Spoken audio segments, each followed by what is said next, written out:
Imagine lying on a quiet night under an endless canopy of stars, the cosmos stretching in silence above. We ask ourselves, why are we here? What is the meaning of all this? For ages we have looked to the heavens and to our religions and philosophies for answers, but often the universe replies only with silence. Into this silence came Albert Camus, the Algerian-born writer and thinker of the 20th century, to ponder our deepest questions. Camus lived through dark times, poverty, illness, war, and yet he taught that even in a silent, indifferent cosmos, life can be lived richly and fully.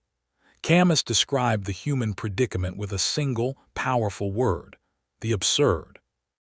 The absurd is the feeling we get when our longing for clarity and purpose meets the universe's stubborn refusal to explain itself.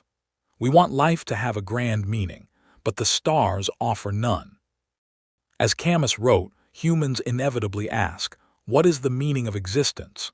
But we must accept that the cosmos remains mute on this question. No scientific theory or metaphysical argument, no easy religion or philosophy can satisfy our need. The natural world, the endless skies, the random events of history, gives us no obvious answer or purpose. We find ourselves searching for meaning in a silent void. This paradox, the collision between our desire for meaning and the universe's indifference, is what Camus calls the absurd. And he asks us, how should we respond? The first, most shocking question Camus poses is the question of suicide. If life has no inherent purpose, one might wonder why not end it now. But Camus rejects this nihilistic escape. Instead, he offers us a third path, to live with the absurd fully and defiantly. To explain this, he turned to an ancient myth, that of Sisyphus. Sisyphus was a man condemned by the gods to endlessly push a heavy boulder up a mountain, only to watch it roll back down each time he neared the top. Day after day, the same futile labor. Camus saw himself and all of us in Sisyphus. We push and struggle in life seeking meaning or triumph, only to have our efforts undone by fate or death. Life can feel like pushing that rock uphill, knowing it will tumble down again. On the surface, this seems utterly pointless, but Camus finds a secret triumph in Sisyphus's struggle. In that endless cycle, there is a moment of consciousness, the moment when Sisyphus turns and walks back down the mountain after the rock has fallen. In that instant, he is fully aware of his fate, fully aware of the absurdity of his task. And Camus says that in this instant, Sisyphus revolts against the absurd by simply acknowledging it. His scorn of the gods and his passion for life won him the unspeakable penalty in which the whole being is exerted toward accomplishing nothing, Camus wrote. Even though Sisyphus's labor is futile, his awareness of it is a victory of the human spirit. And then Camus delivers the famous line, one must imagine Sisyphus happy. How can Sisyphus be happy, condemned forever to futility? It is because in that perpetual task, Sisyphus owns his fate and makes it his own. His rock is his thing, his work. By embracing the rock and the mountain as his own world, he finds meaning in the struggle itself. The key is not escape or resignation, but engagement. Sisyphus's fate belongs to him, and in each descent with the rock, he becomes stronger than his suffering. The very act of pushing the rock, of fully living each moment of that challenge, fills Sisyphus's heart. Camus insists that this is how we too must live, fully aware of our wretched condition, yet defiantly alive in the face of it. We must imagine ourselves, like Sisyphus, finding joy in the revolt against absurdity. So if not by escaping, how do we respond to a silent universe? Camus gives us three intertwined answers: revolt, freedom, and passion. To revolt against the absurd is to refuse its final claim.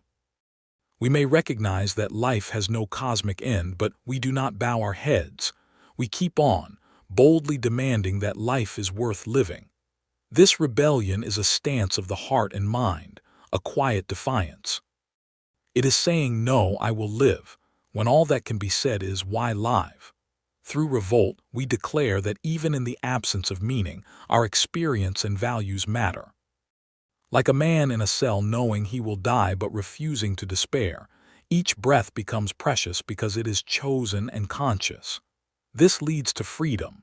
If no God or destiny has written our story, then the blank page is ours to fill. Camus argues that this is a freedom unlike any other. We often confuse freedom with doing anything we want, but absurd freedom is deeper. It is the freedom of knowing that nothing is given, that all choices are made by us. In facing the absurd, we let go of illusions of guaranteed purpose, and in doing so we seize the responsibility of our own lives. We recognize we are condemned to live a short time in an unreasonable world.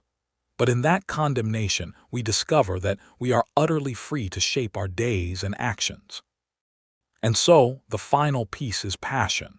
If nothing is guaranteed beyond this moment, then each moment must be lived intensely. Camus tells us that the absurd man should live as though each instant is a victory. Without cosmic values to impose a hierarchy on experiences, we adopt a simple measure. The more fully we live a life, the better. This does not mean hedonism in the shallow sense, but a deep savoring of life's richness. The absurd person eats, drinks, loves, creates, and feels with every fiber. He lives for the experience itself, and by quantity of experience, Camus meant the sheer intensity of life's passion. In this way, we abandon pretenses. We need not play roles or chase distant goals that may never come. Instead, we cherish what is here. We break free from the idea that we must become some ideal version of ourselves, and instead relish who we are and what the world offers us in each waking moment. Camus illustrates these ideas through literature. In The Stranger, a nameless man named Meursault drifts through life with indifferent honesty. He kills a man almost carelessly, and at his trial he refuses to lie about his true feelings. Sentenced to die, Meursault finally confronts his fate on the execution platform. In that final night, watching the sky through barred windows, he feels the weight of all existence's silence. And he feels rage not at the court but at the stars for their indifference. In this furious clarity, Meursault finds his salvation.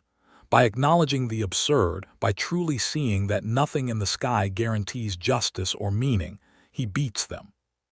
He tells himself that he has been happy too, even through heartbreak, through confusion, through the absurd cruelty of life. In the end, he beats the absurd by accepting it, becoming fully conscious. Like Sisyphus, he owns his fate and goes to his death with defiance and inner freedom. Thus Camus shows that the absurd man, even in prison, can become triumphant. In The Plague, Camus examines people in the grip of a senseless disaster. A deadly disease descends on the town of Oran, indifferent to innocence or guilt. One by one, victims fall, leaving survivors searching for meaning in the inexplicable suffering. The doctor, Rhea, chooses not to ask why this plague has fallen, but simply to fight it with every ounce of strength. Through quarantine, danger, and loss, he and others band together. They may never understand why the plague came. The universe offers no reason, but in their struggle and solidarity they create meaning. Helping a neighbor, comforting a child, resisting the disease with science and compassion. These actions shine with purpose precisely because they are human. Camus, who wrote this story while living through the Nazi occupation, is saying again, when the world gives no answers, we answer with love, with action, with bravery. Camus also wrote philosophical essays like The Myth of Sisyphus and The Rebel to explore these themes directly. In The Myth of Sisyphus, he presents absurdity as a lived reality and argues that suicide is not the answer. Instead, he finds that consciousness of the absurd brings its own kind of hope. There he famously proclaims, "The struggle itself toward the heights is enough to fill a man's heart." This is why he said, one must imagine Sisyphus happy, because in the struggle, Sisyphus embodies human greatness. He taught that happiness and absurdity are born of the same earth, inseparable, because to truly appreciate joy we must also know sorrow and uncertainty. In embracing the absurd, we paradoxically embrace life more fully than one who clings to illusions. In The Rebel, Camus expands his view to history and politics. Here he argues that rebellion in the face of absurdity is how we establish values. When a slave rebels against his master, in a sense he rebels for all slaves, he says. This line between master and slave should not be crossed. He is creating a moral limit in a silent world. Camus famously said, "I rebel, therefore we exist." His point is that a solitary act of revolt echoes for all humanity. It says, "We will not accept this injustice." This rebellion does not come from some grand ideology or promise of paradise. Those, he warned, often lead to murder, but from an immediate sense that some things are intolerable. In rebelling, we affirm solidarity, that each human life has dignity even if the cosmos is cold. Outside of his fiction and essays, Camus's life and other works reinforce this philosophy. He wrote with lyricism about life's beauty, the Mediterranean light of his homeland, simple meals with friends, the touch of a loved one. Though he was an atheist and skeptical, he respected the Christian churches and humanists who fought darkness with compassion. Once, a pastor named Mumma befriended Camus, and they studied the Bible together. Camus was a man often in conflict with faith, but he admired how the Christian tradition didn't leave humans entirely alone. He noted that unlike the silent God of the Greeks, the Christian God speaks. Yet Camus himself never embraced religion. He found his voice in laughter, in human gesture. He had a deep sense of an invincible summer within him, a phrase he wrote in his journal. "In the midst of winter, I discovered there was, within me, an invincible summer."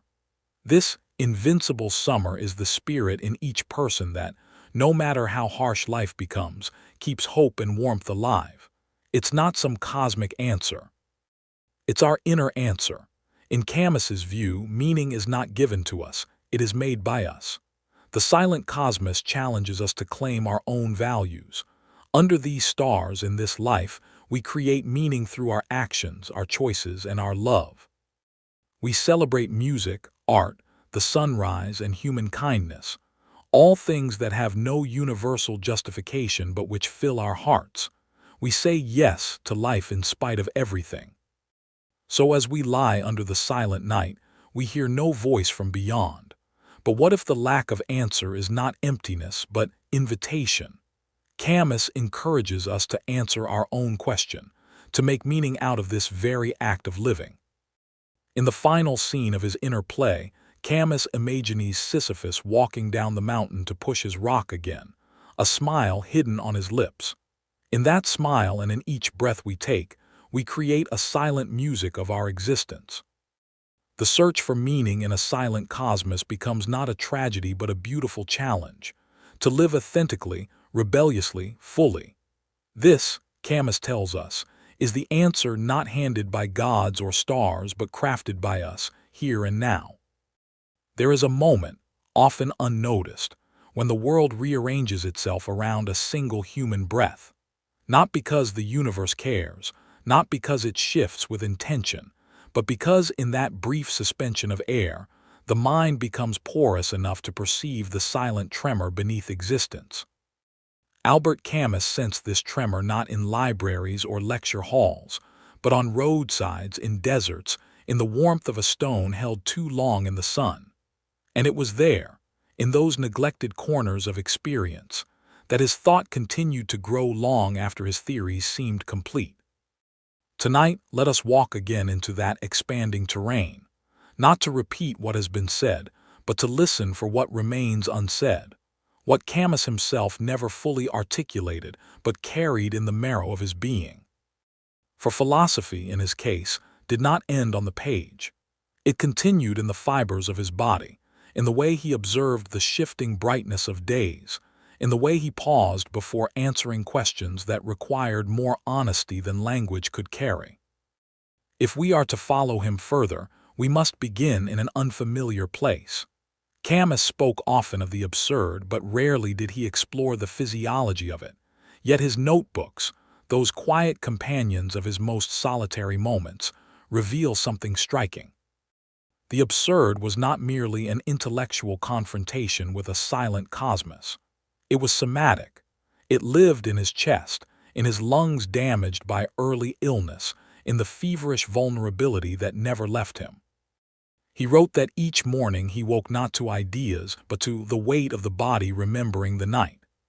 That weight, that fragile heaviness, is where the absurd first pressed itself into him, not as a concept, but as a physical rebellion against the promise of permanence. He felt the universe's indifference not as a metaphysical insult, but as a temperature, a texture. The cold of early morning, the heat rising from sand, the roughness of limestone cliffs. Philosophy began in his skin. And so, the search for meaning had to begin there too. As he grew older, Camus became fascinated with the geography of exile, not the political exile he often wrote about, but a more elemental form. The feeling of being out of place within one's own body, one's own time. He sensed that modern humanity had become exiled from slowness, from unmediated perception, from the realm of direct experience where truth is not declared but felt. He feared that we were drifting toward a life of abstraction so complete that even our suffering would become conceptual, detached, anesthetized. He wrote in a late, unpublished note, "We lose ourselves not because the world is vast, but because we no longer know how to stand still in it." To stand still, that was the forgotten art. Camus believed that the deepest insights arise when one lingers without purpose. To linger by the sea, to stand among ruins, to wait for wind to shift. He understood that perception itself carries an ethics. The more patiently one perceives, the more tenderly one inhabits the world. And tenderness for him was not softness, it was accuracy. It was the ability to stay close to reality without rushing to name it. In this light, his ethics becomes something more radical than revolt. It becomes hospitality. To welcome the world as it is, without demanding it conform to our desires. To grant each moment the dignity of arriving untouched by expectation. This is not the ethics of a warrior, but the ethics of a caretaker, not of individuals, but of meaning itself. When we read Camus in this way, something astonishing emerges. He was quietly a philosopher of sensory responsibility. The light of Algiers was not anecdotal. The sea was not scenery. The stones were not props. They were teachers. They anchored him to the tangible when theory tempted him toward the elusive. They reminded him that no idea, no matter how luminous, could outweigh the simple fact of being alive in a world older than thought. And yet, this sensory world carried its own form of suffering. Camus knew that the body remembers injustices that the mind learns to forget. He felt history in his spine, in his breath, in the tension between colonizer and colonized that shaped his homeland. The Mediterranean did not wash these tensions away. They echoed across its surface like a recurring chord. There were days when he watched fishermen pulling nets from water and sensed that something ancient was speaking through the gesture, something older than France, older than Algeria, older than the languages that battled over those shores. History, he realized, is not written. It is inhaled. That insight led him toward an idea he never fully developed but often circled, the concept of memory carried by the body, a memory not of events but of atmospheres, of climates of injustice, of silences imposed across generations. He believed that societies breathe these memories the way a landscape absorbs sunlight, slowly, imperceptibly, and then suddenly, overwhelmingly. And from this comes one of his most overlooked reflections. We inherit moods more often than we inherit ideas. Our moral climate is shaped not by doctrines, but by the emotional weather of our surroundings. The despair of a region, the quiet dignity of a village, the stubborn hope of a city after war, these become the air we breathe. And so, for Camus, rebellion was not merely political action. It was the effort to change the emotional climate of the world, to offer warmth in place of indifference, to generate meaning through presence. Presence, another word he rarely defined but constantly invoked. To be present for Camus was not merely to be attentive. It was to let oneself be altered by what one encounters. Presence is permeability. It is the willingness to let the world leave fingerprints on you. This permeable self, this self shaped by stones and wind and the weight of light, stands at the center of Camus's final evolution. In his unfinished novel The First Man, he moves beyond absurdity and rebellion toward a philosophy of belonging without possession. He speaks of landscapes that hold us without owning us, ancestors who guide us without binding us, memories that illuminate without imprisoning. It is a philosophy of soft roots, roots that nourish but do not confine. This is where Camus changes direction without ever announcing it. His earlier works proclaim the independence of the individual consciousness. His final writings whisper the interdependence of all things. He begins to see human beings not as solitary figures confronting a mute universe, but as porous beings shaped by the seasons, the soil, the dust, the histories carried in the air. In one of his final notes, he writes, "Perhaps there is no meaning, but there is communion." This sentence, unpublished, fragile, almost hidden, marks the quiet revolution of his later thought. He no longer searches for meaning as a prize to be seized. Instead, he searches for connection as a way of being. He begins to sense that meaning is not discovered, but generated in the spaces where humans stand together, especially in silence. And now we arrive at a frontier he barely had time to explore, the ethics of care in an indifferent universe. Care, for Camus, was not sentimental, it was defiant. To care in a world without guarantees is to perform a quiet miracle. It is to carve a sanctuary out of the void.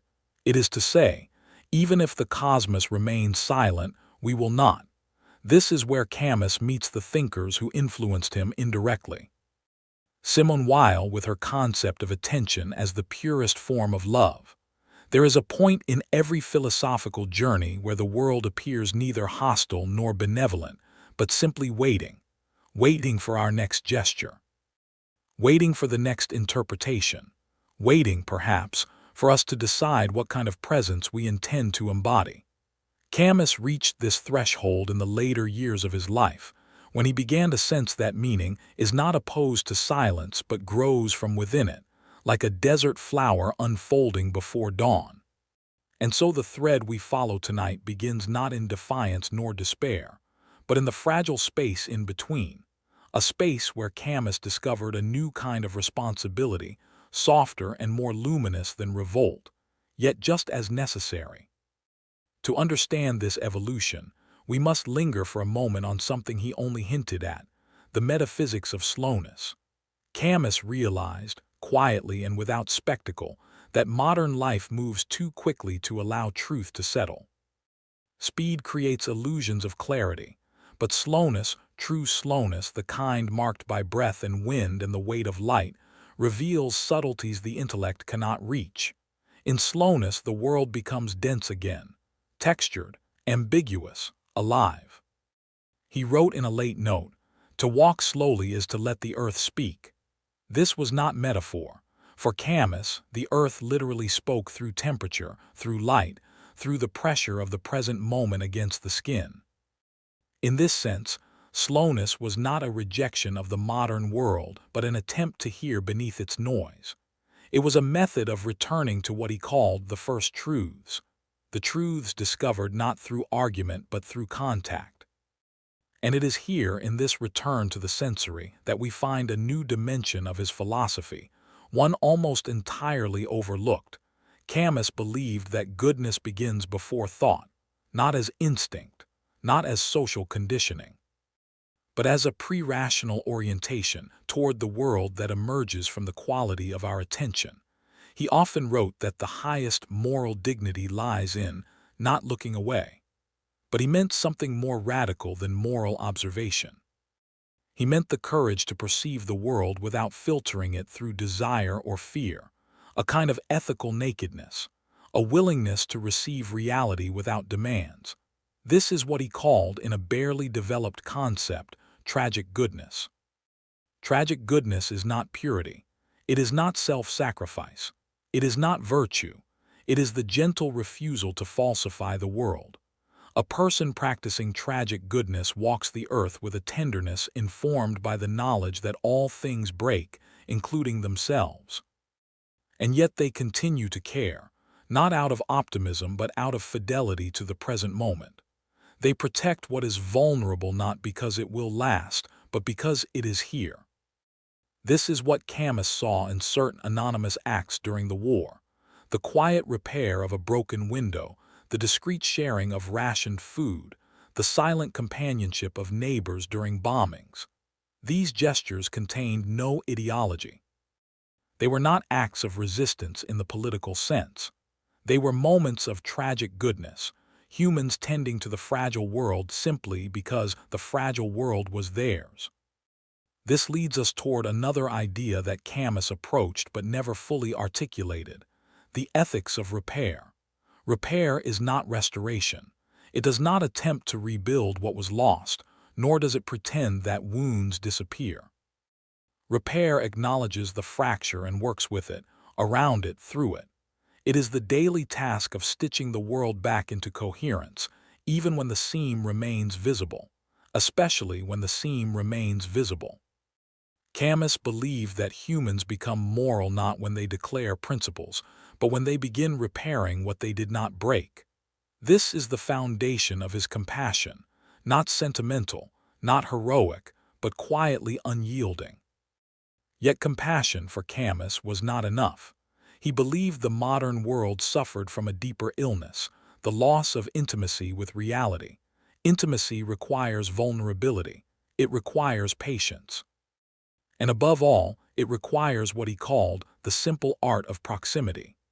This art was not practiced through contemplation, but through the body, through standing still long enough to feel the temperature of the air shift, through noticing how one's own breathing aligns with the rhythm of waves, through sensing the heaviness of the evening sky. From this intimacy arises a different form of knowledge, non-verbal, pre-theoretical, untranslatable. Camus trusted this knowledge more than he trusted systems of thought. It was, in his view, the only kind of knowledge immune to ideology. He believed that one of the greatest dangers of the 20th century was the growing gap between concepts and lived experience. Words no longer touched the world. Ideas floated above the ground, and so humans drifted, disoriented, between abstractions that promised universality but delivered only alienation. To heal this fracture, Camus looked backward, not nostalgically but archaeologically. He believed ancient tragedy, not modern philosophy, held the key. For in tragedy, truth is not argued, it is witnessed. It unfolds as fate, embodied in flesh and gesture.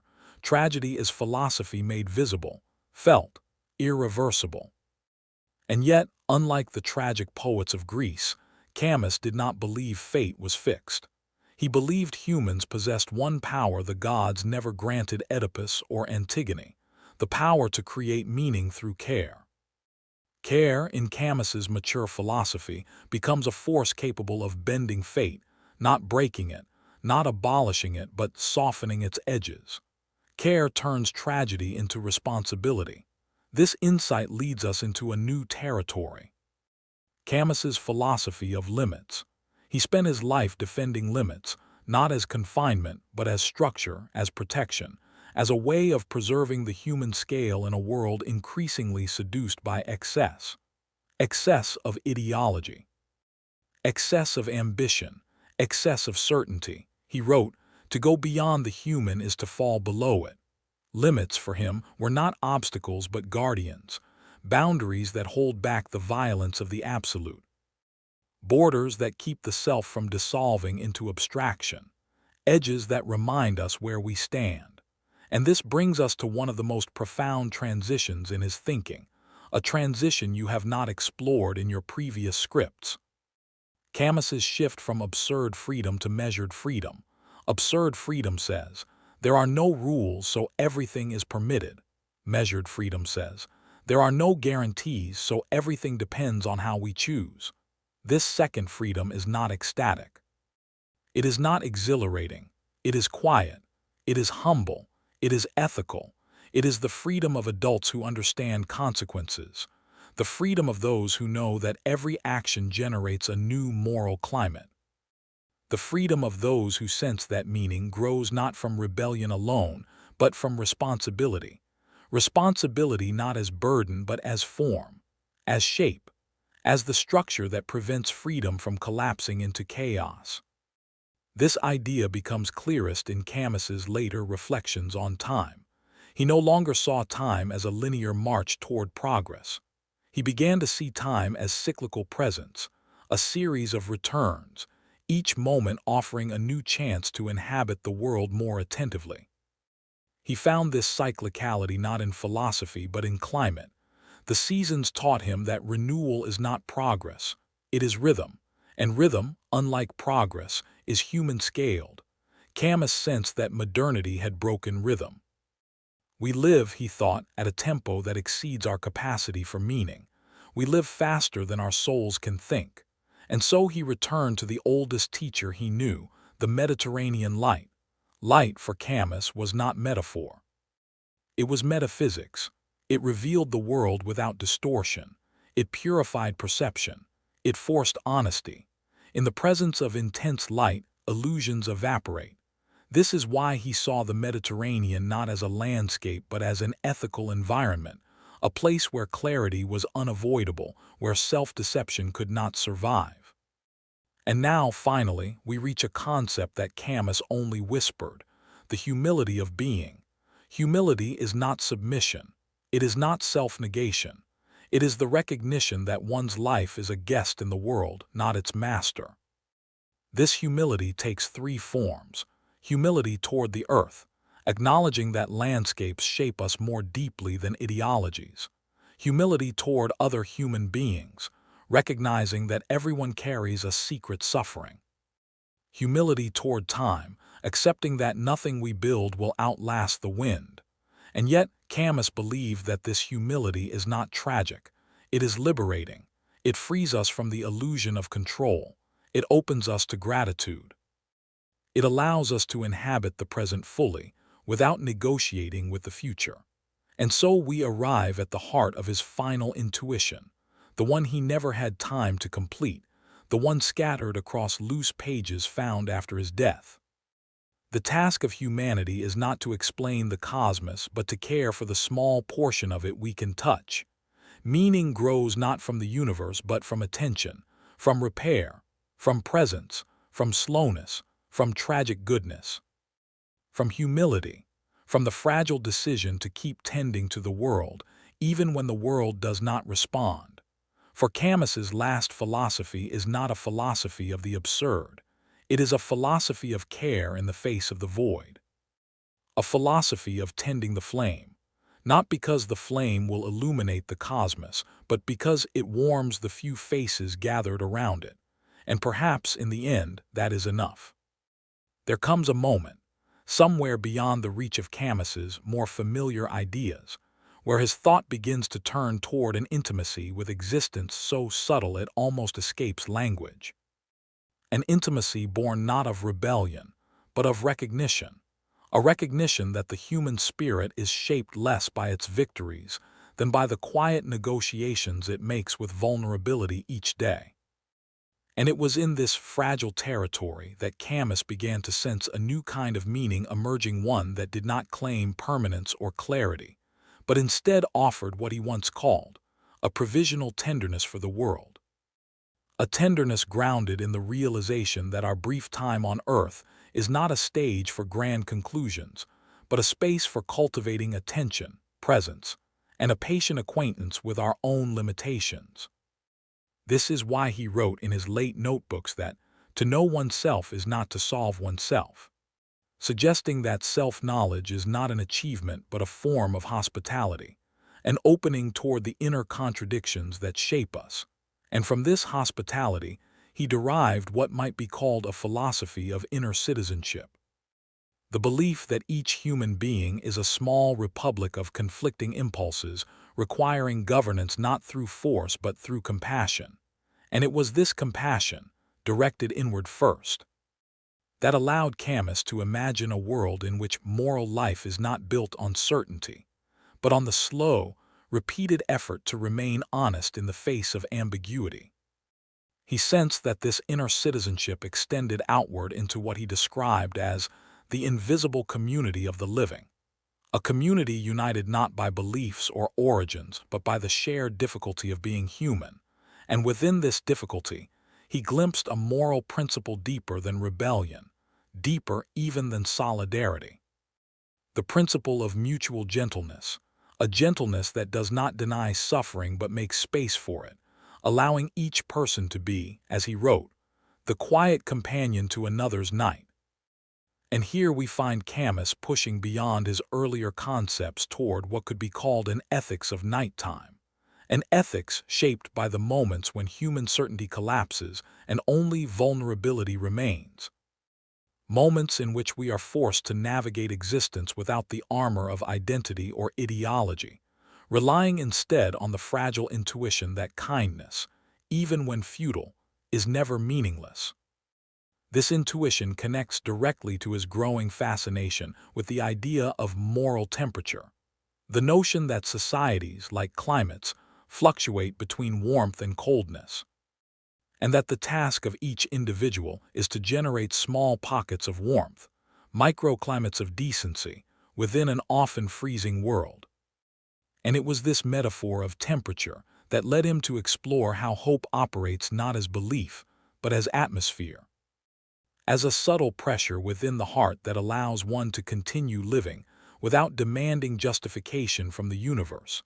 And in this sense, hope for Camus was not optimism but endurance, a form of existential patience cultivated through repeated encounters with beauty, silence, and the untranslatable richness of daily experience.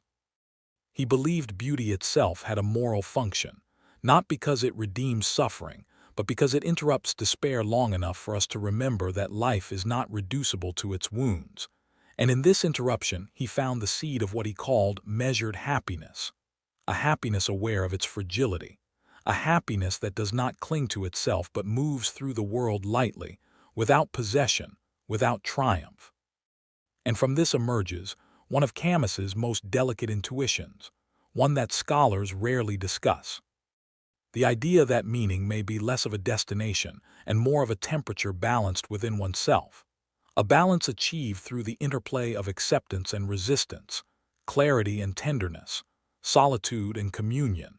And it was in this interplay that he believed humans find their most authentic orientation toward life, not as conquerors of fate, but as humble participants in a world that refuses to be simplified.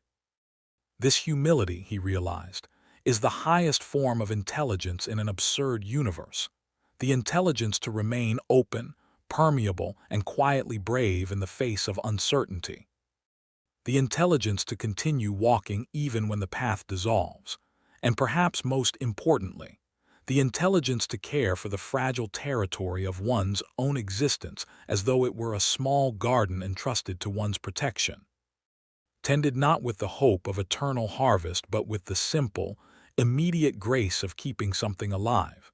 And in the end, this is where Camus's final philosophy leads us, to the recognition that the meaning of life is not found in the cosmos at all, but in the warmth we manage to create within its silence. There comes a point, when following the deepest lines of Camus's later thought, where philosophy begins to dissolve into something quieter than insight and more intimate than conviction. A kind of subterranean patience with existence that he never fully defined, but that appears like a thread running through his final notebooks, a thread woven from silence, fatigue, and a strange form of moral attention that does not seek answers but accompaniment. And it is in this nearly invisible space that Camus begins to explore what might be called the ethics of inner weather. The idea that each human being carries a climate within them, shaped by memories, by landscapes, by the unspoken histories of the body, and that this inner climate influences how one receives the world long before thought intervenes. Which is why he wrote that the world's injustice is felt first as a tightening of the breath, suggesting that suffering is meteorological before it is conceptual. And from this insight, he began to articulate a philosophy in which healing is not an intellectual task, but an atmospheric one, a slow realignment of one's internal seasons toward balance, clarity, and warmth. He believed that the modern individual suffers less from meaninglessness than from climatic imbalance, from living in a constant winter of acceleration, noise, and abstraction. And so he turned his attention toward the forgotten art of warming oneself psychologically, not through pleasure or distraction, but through what he called the practice of luminous intervals. Moments carved from the rush of life in which one becomes fully permeable to the presence of the world, allowing light, silence, and simple gestures to recalibrate the inner barometer. And in these intervals, Camus discovered something he never named, but consistently returned to. A form of existential grounding that emerges when one allows experience to settle in the body before the mind interprets it. An anchoring in the present that quiets despair not by defeating it, but by surrounding it with spaciousness. This spaciousness is what he meant when he spoke of breathing room for the soul, a phrase that reveals his growing belief that meaning is closely tied to the rhythm of respiration, that a life lived too quickly suffocates understanding, while a life lived with attention creates the possibility of what he called clear tenderness, a tenderness that is not sentimental but observational, a tenderness that recognizes the delicate architecture of each moment and treats it with the careful respect one gives to a fragile object.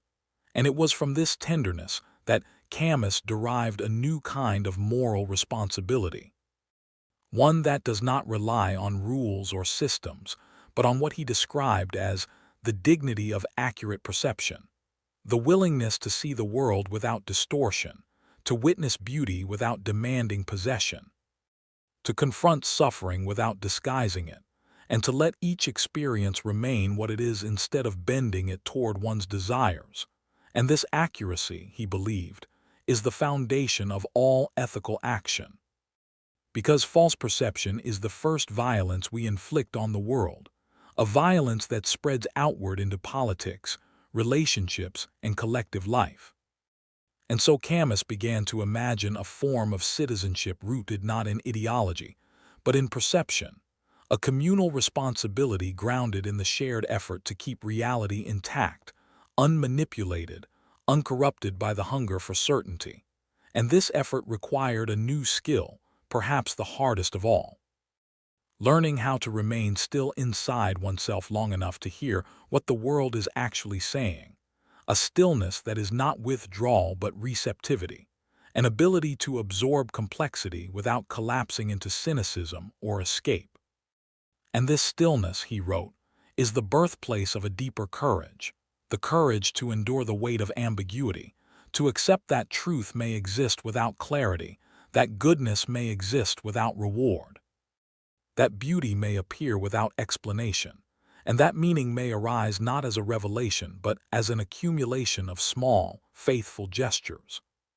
He believed that each human life becomes meaningful through the slow cultivation of what he called inner harvests, the quiet fruits of patience, humility, and sustained presence. Fruits that are invisible to others but essential to one's orientation in the world. And this inner harvest, he suggested, is what protects individuals from the corrosive effects of absurdity. For absurdity can shatter certainty, but it cannot touch the depth created by lived experience. And from this depth, Camus began to articulate what might be called a philosophy of moral resilience. The understanding that resilience is not endurance but adaptability, not rigidity but flexibility, not strength but suppleness.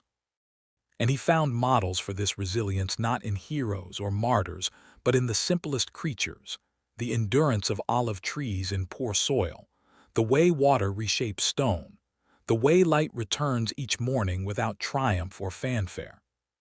And he believed humans should imitate these examples, living with a kind of organic grace, bending without breaking, persisting without demanding justification, giving without dramatizing generosity, and receiving without fear of dependence. And it is here that Camus's ideas begin to shift toward something even more unexpected. The notion that the meaning of life is inseparable from the quality of our responsiveness, that the world speaks constantly through sensations, through encounters, through silence, and that our task is not to control this dialogue, but to participate in it with honesty, delicacy, and attentiveness. And from this responsiveness emerges what he called the art of remaining alive. An art that requires equal measures of lucidity and softness, an art that resists the temptation of bitterness, an art that insists on the possibility of joy even in the presence of suffering, because joy, for Camus, was not the opposite of pain, but the counterweight that keeps pain from consuming the whole horizon. And in this balance he found the essence of what he described as the loving defiance of being, a defiance that does not shout, does not rage, does not demand salvation, but simply refuses to give up on the world, refuses to surrender the possibility that life, even in its imperfection, contains moments of such unguarded beauty that they justify the entire journey. And by the end of his life, Camus seemed to be moving toward a final insight, one that he never had the chance to articulate fully, but which hums beneath the last pages of his notes. That perhaps the true meaning of existence lies not in transcending the human condition, but in inhabiting it completely, with humility, courage, and a tenderness that expects nothing and gives everything. There is a further region of Camus's thought, seldom illuminated, and yet essential to understanding the full trajectory of his philosophy, a region where his reflections turn not toward revolt, not toward tenderness, not even toward clarity, but toward the strange and unsettling recognition that human beings are constantly negotiating with forces within themselves that they do not fully understand. And in this negotiation, he saw the true battlefield of the absurd, because while the absurd is often described as a confrontation between the human desire for meaning and the world's silence, Camus began to suspect that a deeper silence exists inside each individual, a silence made of forgotten impulses, unexamined reactions, ancestral fears, and a constant undercurrent of instinct that shapes our choices long before we imagine ourselves to be reasoning. And so he turned his attention to what he called the underground self, the layers of interiority that lie beneath consciousness, not in the psychoanalytic sense, but in a primitive, evolutionary sense, a reservoir of sensations, memories, and inherited vulnerabilities that form the raw material of one's being. And he realized that the absurd is not only an external confrontation, but an internal tension, a continuous effort to integrate the fragmented parts of the self into a coherent life, even though coherence is never fully reachable. And from this insight, Camus began to approach ethics in a radically different way, not as a system of principles, but as a process of inner alignment, an ongoing attempt to synchronize one's conscious intentions with the deeper patterns of one's body and history, to live in such a way that one is not at war with oneself. Because he saw self-division as one of the greatest sources of human suffering, the quiet dissonance that erodes peace from within. And he believed that much of modern despair arises not from the external world, but from this internal fracture, the inability to inhabit one's own life without resistance or shame. And from here he began to articulate a philosophy of self-reconciliation, the idea that the first and perhaps most important act of revolt is to cease treating oneself as an enemy, to acknowledge the imperfect, contradictory, wounded aspects of one's being without rejecting them, because rejection only deepens the fracture. And he suggested that true lucidity requires compassion for one's own complexity. a compassion that is neither indulgent nor moralizing, but grounded in the simple recognition that no human being is made of a single truth, a single desire, a single identity. And from this recognition, he derived a more inclusive understanding of freedom, not the freedom to choose without constraint, but the freedom to live without self-deception, the freedom to move within one's own life with honesty and coherence, even when that life contains shadows, doubts, and unresolved tensions. And this form of freedom, he believed, is the only one capable of producing lasting peace. Because peace can never be imposed from outside, it must arise from the alignment of one's inner forces, an alignment that requires the patient cultivation of what he called the quiet virtues. Stability, patience, equilibrium, and humility, virtues that modern culture dismisses as weakness, but which Camus saw as the foundations of ethical strength. And he found examples of these virtues in the most unexpected places, in the slow work of farmers who repair the same stone walls season after season, in the meticulous care of craftspeople who shape objects with devotion, in the silence of people who choose kindness over pride, in the unwavering presence of those who sit beside suffering without needing to fix it. And from observing these unnoticed acts, he began to formulate a new understanding of moral greatness, one detached from heroism and closer to endurance, the subtle capacity to hold oneself steady in the midst of chaos.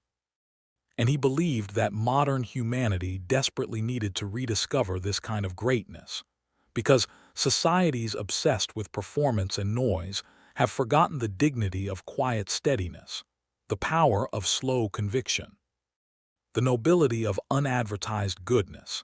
And he proposed that the future depends not on grand ideologies, but on the small, consistent gestures by which individuals reaffirm their humanity each day.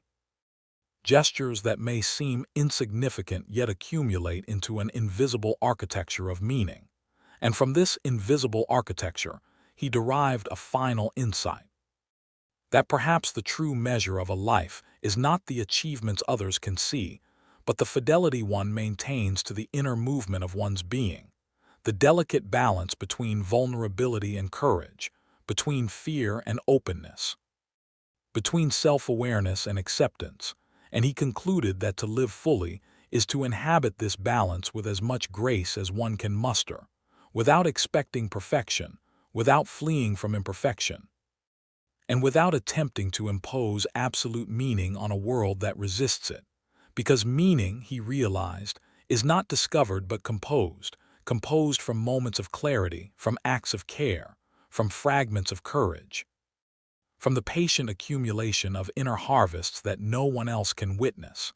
And it is for this reason that he wrote, in his final notes, that the world remains livable only through the quiet work of everyday lucidity, suggesting that lucidity is not an illumination but a discipline, a way of seeing that grows stronger through practice, through attention, through the willingness to face the world without masks.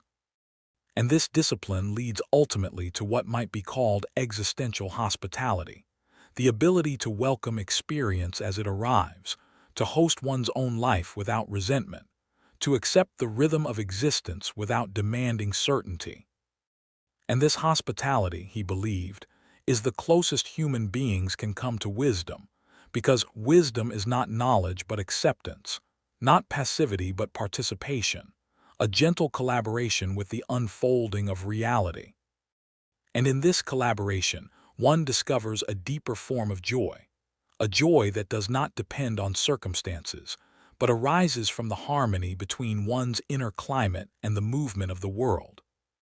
A joy that persists even in the presence of sorrow, because it is rooted not in triumph but in presence, not in answers but in attention. And in this attention, Camus believed he had found the quiet secret of continuing, the small and stubborn flame that allows human beings to walk forward through the absurd, sustained not by hope, but by fidelity to the simple fact of being alive. There is yet another horizon in Camus's evolving philosophy, one that emerges only when we follow the faintest traces in his late notebooks, the notes where his handwriting weakens, where the sentences stretch into long, hesitant lines as though he were trying to capture something slipping just beyond the margins of language. And in these final fragments, we encounter a new preoccupation, a meditation not on revolt or tenderness or clarity, but on the fragile architecture of belonging, the question of what it means for a human being to feel at home in a world that does not offer guarantees. And Camus began to suggest that belonging is not a social condition, but an existential practice, a daily effort to weave oneself into the fabric of reality through gestures of attention, sincerity, and presence. And he believed that most modern loneliness arises not from isolation, but from the loss of this practice, the inability to inhabit the world with openness, the tendency to retreat into abstraction or performance rather than direct experience. And so he started to explore what he called the ethics of anchoring, a moral orientation rooted in the act of choosing a place, physically, emotionally, spiritually, and letting that place shape one's understanding of life, because he saw that the ground beneath one's feet influences the inner landscape far more than ideas do.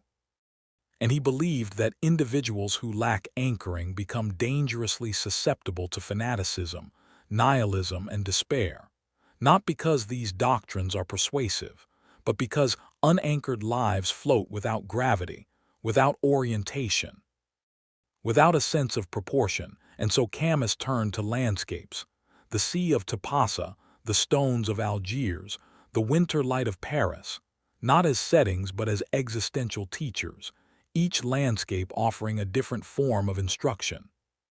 The sea teaching resilience and renewal through its endless motion, the sun teaching generosity by illuminating everything without discrimination, the stones teaching endurance through their quiet patience.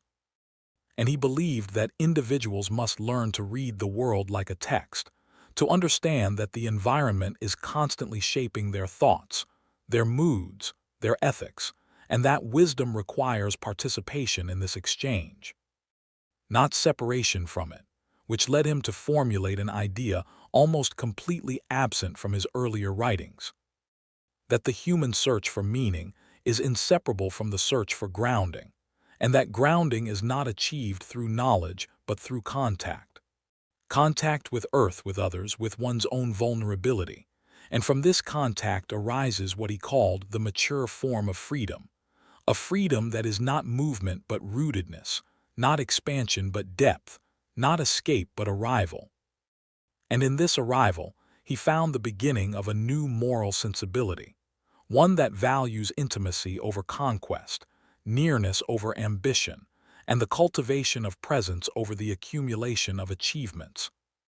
And he realized that modern civilization suffers from a pathological restlessness, a perpetual dislocation that prevents individuals from ever arriving fully where they are, a condition he described as geographical distraction, where one's body occupies a place but one's mind wanders endlessly, unable to merge with its surroundings.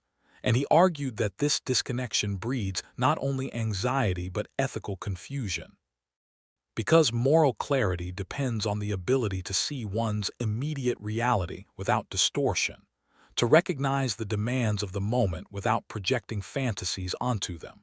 And this clarity emerges only when one is anchored, grounded in the tangible world, receptive to its textures and rhythms. And from this recognition, Camus began to develop what might be called a philosophy of embodied attention, the understanding that awareness is not a mental activity alone but a full-body phenomenon, involving the senses, the breath, the posture, the tone of one's movements. And he believed that individuals must learn to live from the body as much as from the intellect, because the body perceives truths long before the mind acknowledges them, detecting imbalance, dishonesty, or harmony through subtle signals, tightening muscles, shifts in breathing, changes in temperature. And he suggested that ignoring these signals leads to self-betrayal, the quiet abandonment of one's deeper instincts, and that this self-betrayal accumulates over time into existential numbness, which he considered more dangerous than despair, because numbness erases the capacity for both joy and grief, flattening the emotional landscape into an endless gray. And he believed that modern life, with its speed and abstraction, encourages this numbness, making individuals insensitive to the very experiences that could anchor them, heal them, and guide them. And so he insisted on the importance of cultivating what he called felt attention, a state in which the whole organism listens to the world, not seeking meaning, but allowing meaning to emerge through the patient coexistence of sensation and understanding. And in this coexistence, Camus discovered a new form of lucidity, a lucidity that does not illuminate but deepens, that does not cut through ambiguity but embraces it, recognizing that the richness of existence lies not in clarity, but in the layered complexity of simultaneous truths. And he believed that maturity begins when one can hold multiple truths without needing them to reconcile, when one can accept that life contains beauty and injustice, tenderness and violence, joy and loss. And that meaning is found not by eliminating contradictions, but by learning to inhabit them without panic, without rushing to impose coherence. And from this capacity to dwell in contradiction, he derived one of his final insights: that human beings suffer most intensely when they resist the natural tensions of existence, when they demand stability from a world built on change, certainty from a universe that offers none, purity from a human nature that is inherently mixed. And he suggested that peace becomes possible only when one accepts the fluidity of being, embracing the movement between light and shadow, certainty and doubt, desire and restraint. And this acceptance is not resignation, but a form of courage, the courage to remain open despite the instability of life, to remain gentle despite the brutality of circumstances, to remain truthful despite the temptation of comforting illusions. And in this effort Camus found a new kind of heroism, not the dramatic heroism of sacrifice or conquest, but the quiet heroism of continuity, the steady and faithful commitment to navigating existence without hardening the heart, without abandoning the world, without dissolving into cynicism. And he believed that this continuity, the decision to keep walking, keep noticing, keep caring, is the most profound expression of human dignity, a dignity that arises not from triumph but from perseverance, from the humble and persistent affirmation that life, with all its contradictions, is still worth being present for, still worth being touched by, still worth being lived. There is a further, more delicate frontier in Camus's evolving thought, one that emerges not from his political writings or his meditations on revolt, but from the quiet, unguarded lines scattered throughout his notebooks, where he begins to articulate what might be called the ethics of lucid love, a form of love stripped of illusion, and yet overflowing with presence, a love that does not demand, possess, or idealize, but instead sees with precision, accepts with dignity, and gives without theatrics. And Camus approached this notion not as a sentimental doctrine, but as a continuation of his ethical project, the attempt to build a way of living that does not betray reality.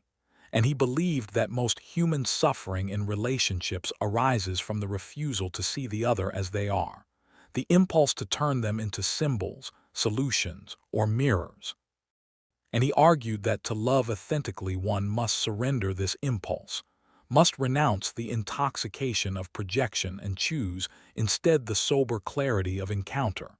And from this clarity arises a new responsibility, the responsibility to refrain from using love as an escape from oneself, because he saw that many relationships are not born from connection but from fear, fear of solitude, fear of silence, fear of self-confrontation, and that this fear corrupts love, transforming it into a refuge from the very conditions that make intimacy possible.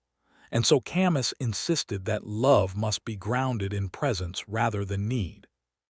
That two individuals can only meet fully when neither is trying to fill an inner void with the existence of the other.